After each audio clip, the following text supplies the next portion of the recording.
Yo, what's going on, YouTube? Welcome back to another On This Day in Baseball History video. Like I said, I love doing these. It is August 10th, and we've got 3 more stories for you here today. This is some good stuff here, so if you like what I'm doing, make sure to hit the subscribe button. Also, like the video. Let me know down in the comments below. But let's just jump right into this episode on This Day in Baseball History, August 10th. 1944. That's where we're going to start. This is probably one of the most insane stories in baseball history, I would say. Crosley Field, 1944, Braves hurler Charles Red Barrett threw only 58 pitches, beating the Reds 2-0. Not only is that impressive, but then the 9-inning game took 75 minutes to play. I know I mentioned one just the other day, either yesterday or the day before, that was like an hour 13. This was just 2 minutes more, and I pulled the game up, of course, on Baseball Reference. What a game this was. I mean, you're talking 1944, maybe the war was going on, whatever, but this was quite the game. The Boston Braves, who were a bad team, 43-60, defeated the Cincinnati Reds 2-0. 55-45 is their record. It just seems to be a common occurrence that the bad team beats the good team pretty quickly. I think that's 2 times now. The box score for this game, though, was 2 runs, of course, for the Braves, 6 hits, no errors, and for the Reds, no runs, 2 hits, and 1 error. So if you want to put things together, some math together in terms of baseball, there are 27 batters in a game, especially if you're the home team. Like, that's what even makes this more impressive, is they had to play the bottom of the 9th.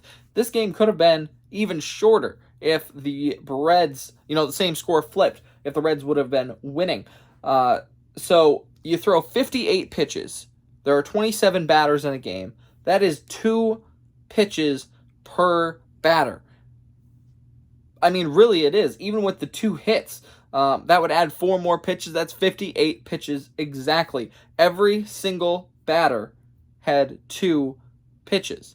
That is crazy. And obviously, I don't think that's the case. You got a lot of 1-outs in there probably. I guess I can't see. Maybe you can let me know about this in Baseball Reference. I cannot see the pitch by pitch. I'm guessing they didn't have, MLB tracking back then, like they do on MLB.com now. But, yeah, that's crazy that every batter had 2 pitches on average. That's insane. And if you want to know who the 2 hitters were, it was G. Walker, who went 1 for 3 in that game, and Eddie Miller, who also went 1 for 3 in that game. I could look into this a little bit more and tell you, was there a double play? Was there not? I guess I'm not entirely sure by just looking at this. Single to center field, so that was not a double play. And we are in the bottom of the inning. Lots and lots of 1, 2, 3 innings, by the way. A single, a bunt, ground out. So there you go. Oh, that was the wrong thing. Single. Okay, so there you go. No, they were not any double plays either. Not that really matters, but it would have just helped the average. So really, really cool. The final thing I want to say about this, though, is Red Barrett came into this game 6-11, defeating Bucky Walters, who was 16-5 going into this game.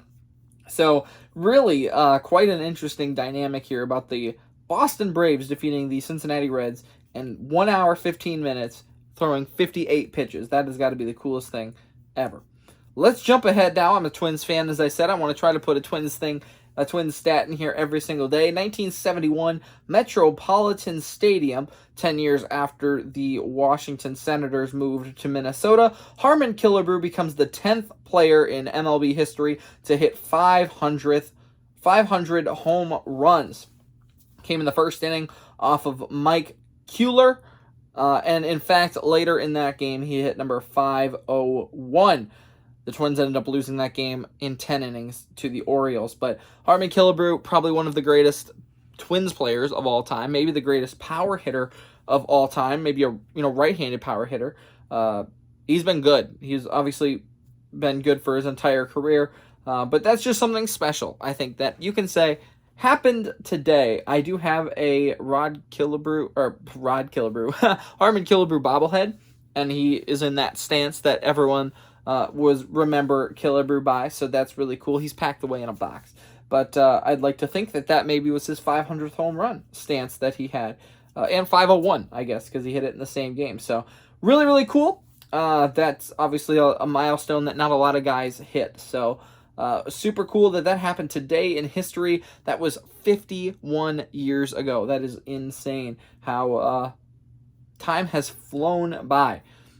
I wasn't alive back then. My mom was, though. Let's go to the last stat of the day.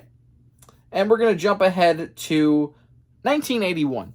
A little bit of a backstory to this game was Pete Rose. It's about Pete Rose. He was trying to go for the all-time hits record, and he was tied or attempting to tie in this scenario Stan Musial's National League record for hits, which, if you don't know, is 3,630 or 31, I guess you could say, is what he got. So, yeah, this happened 41 years ago.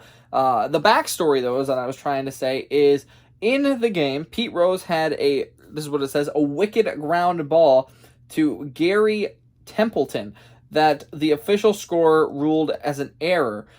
But the crowd was roaring. Everyone was going crazy. They just saw Pete Rose break the record. The official scorer, gave him an error, but then fireworks started going off at the stadium because they thought it was a hit. Everyone was celebrating, and yeah, that was maybe a little bit of a mistake, but nonetheless, later in that game, he did become the all-time National League hit leader, where he hits a single off of Mark Littell for his 3,631 hit. Really crazy. 60,561 fans were in attendance that day.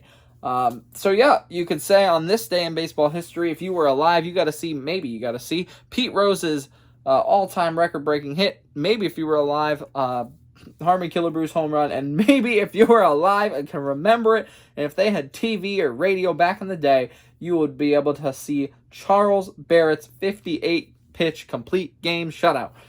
That's almost twice as good as throwing the Maddox. So, really cool. That's what I got for you today. Make sure to leave a like, subscribe if you do enjoy these videos. We'll see you tomorrow for another one. Bye.